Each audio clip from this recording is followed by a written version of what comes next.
I'm going to tell you a story that you just can't believe. How Beatrice Taylor, who was a home health aide, let an 86-year-old man lay on the floor, wedged between the bed and the nightstand on his right side, and died. Well, she showed up at work at 9 p.m. The day shift said Mr. Victim and Mrs. Victim, because they're both very old, are ready for bed, but they're not asleep. So she sits down on the couch and goes to sleep. Did you hear what I said? She goes to sleep.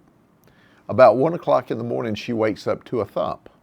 She goes in there, and Mr. Victim, who's 86, is laying on his right side. And she tries to get him up, and he says, "Leave me alone, let me lay here."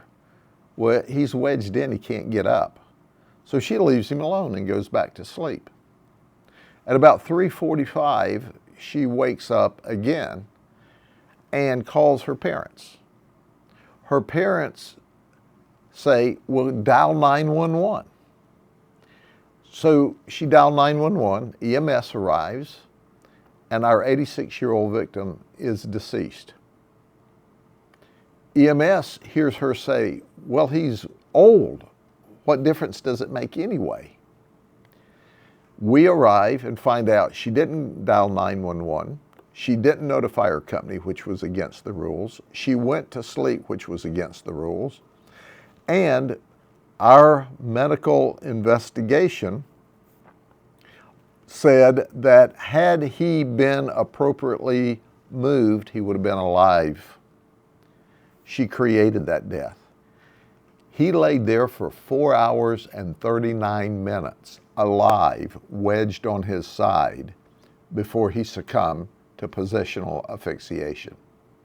So we arrested her for a first-degree felony, aggravated manslaughter. She had a duty and responsibility to take care of this couple, and she failed him, and he died. It is horrible. And she didn't think anything of it. She said, when we went to arrest her, "I didn't cause that. He didn't want me to touch him." Well, if he was okay, they wouldn't have hired help. And when you obviously saw him in that distressed position, you had an obligation to dial 911. You had an obligation to call the company. You had an obligation not to go to sleep. You failed at every level, and now you need to go to prison for causing the death of the 86-year-old victim. It's a horrible event. Should have never happened.